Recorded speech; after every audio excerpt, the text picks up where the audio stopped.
Hello, it's Bill Foster again, founder of Habitat for Missions.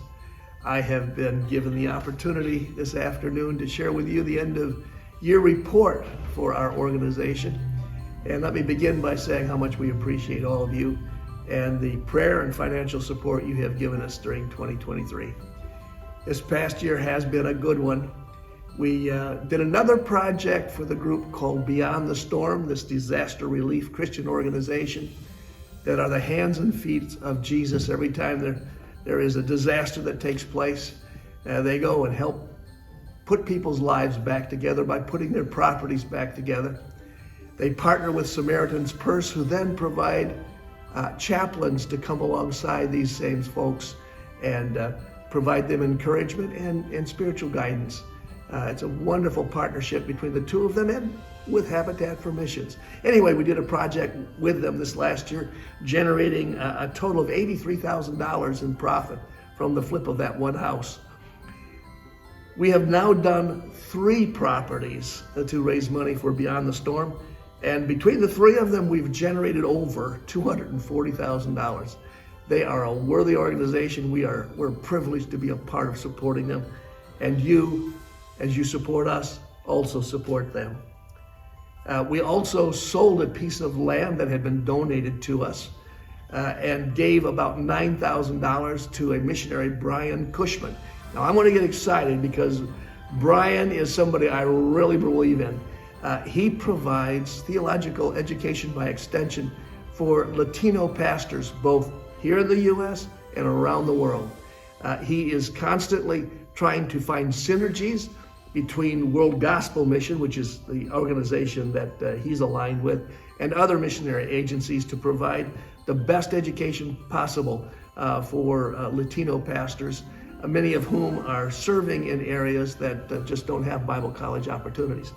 And so we gave this money to Brian, but the CEO of Habitat for Missions got so excited about Brian and his ministry that he challenged us to do more and to do a second project specifically for him. As a result, one of our board members donated a piece of land on which we are now building a new house that should generate somewhere between $30,000 and $40,000 for Brian's ministry. So that's to be reported in this end of year, even though it's going to be taking place in 2024. Speaking of land being donated, it has been a banner year for HFM.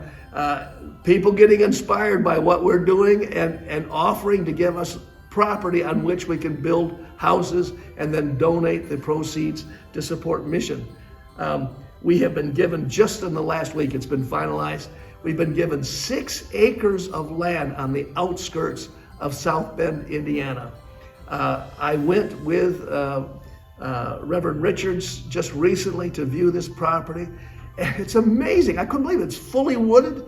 It's in an area where there's been a lot of new construction. It's going to be just a golden opportunity for us to build homes, to give the money away to Christian mission.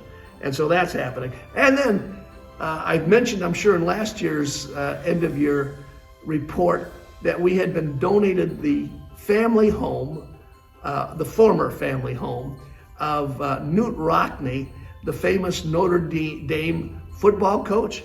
Well, we purchased a piece of land about 8 blocks away from its present location, and we have already built the foundation, and now we're waiting for the city of South Bend to give us the permits that are needed to actually move the house to the new location. But God willing, that will be happening also in 2024. The money that we make on that particular project is being donated to a Christian school in South Bend to help construct a gymnasium for their students. So that's exciting stuff. Now, speaking of schools, we also, in this last year, have developed a partnership with a Christian liberal arts university that is being proposed to be built in Zambia.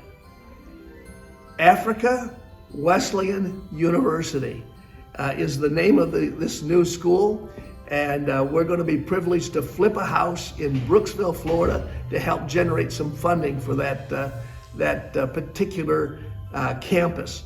Now, the reason why I am so inspired by this particular project is because the house that we're going to be developing is presently owned by a former missionary to Zambia. Myrtle Bosma is her name. Myrtle was a school teacher that taught primary school in Zambia back in the 1950s and was instrumental in then the Wesleyan, what was then called the Pilgrim Holiness Church, developing a secondary high school along with the primary school. Now they're talking about adding primary school, high school, and now a liberal arts university to the opportunities that are availing. Here's where the inspiration for me comes. Right now, the Minister of Education in Zambia and the President of the country were both educated in the Wesleyan school that Myrtle taught. And now as she's 97 years old and facing the reality that time here on earth is probably limited, she wants to make sure that she's able to give financially to the continued development of education opportunities, religious educational opportunities there in Zambia. And so she's asked us to develop the property, to maximize its sellability and its profit margin, and those funds are going to be given to the development of this college, which just, to me, it blows my mind. It's so good. That is only one of a multitude of inquiries and opportunities that we've received this year. I would say hardly a month goes by when I don't receive another email from another missionary or mission sending group or organization that is looking for funding. We've had relationships established for potential projects with South Africa, the Czech Republic, Romania, India, Venezuela, Cuba, as well as Canada and the U.S. Just to give you a couple of examples, as far as the U.S. is concerned, we're working right now to acquire a home. We've already got the volunteers in place to do the work, but to acquire a property in South Indiana to raise money for church revitalization. You know, there are hundreds, probably thousands really, of small churches in America that have declined over the years, and there is a group that has very successfully been able to pump new life into them and help them regain momentum in their local communities. But we're going to be raising, hopefully $30,000 to $50,000 to help with church revitalization. And then, just in the last week or so, we have been contacted by a group who provide inclusive education support for Christian schools. So often our Christian schools don't have the staff or the resources to provide education opportunities for handicapped children. And this group called All Belong have reached out to us about doing a house flip so that they can fund these schools, these Christian schools, so they can include those that have physical disabilities.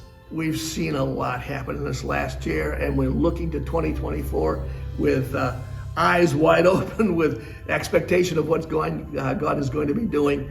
But as we do, we also have to face the reality that we have a budget to meet as an organization. This last year, as in every year prior, we have been able to administratively come under budget. In other words, so much money was expected to be spent. We've been able to be frugal and to come under budget each and every time. But this year, because of declining giving, we're actually $12,000 in the red as we come into December. We're really looking for the end of year appeal letter, which went out in today's mail. About 200 letters were sent to our supporters and our friends of the organization, informing them of the challenges that we face right now. We're doing this obviously at this particular time to say, won't you join us? Won't you consider, as you look to your end of year giving, to include Habitat for Missions? I did have the thought, man alive, if we could find 20 people who would commit to $50 a month we'd have our shortfall covered. But anyway, give this serious consideration. I don't think you'll find any mission organization that gives you more bang for your buck than Habitat for Missions. And so for those of you that have been giving, thank you very, very much. For those that have not but have an interest in what we're doing, please prayerfully consider becoming a partner with Habitat for Missions in 2024. Well, time to wrap this thing up. God's been doing a lot. I'm sure he's going to be doing a whole lot more. Thank you again for those of you that have been praying and giving this last year. It's greatly appreciated. I want you to know that all the success that we have had is primarily the result of what you've been doing and God has been doing through the both of us. Thank you. Merry Christmas to you, and from the board of Habitat for Missions and from our CEO, Wayne Richards, and our CFO, Gary Crandall, want to wish you the best in the new year. God bless.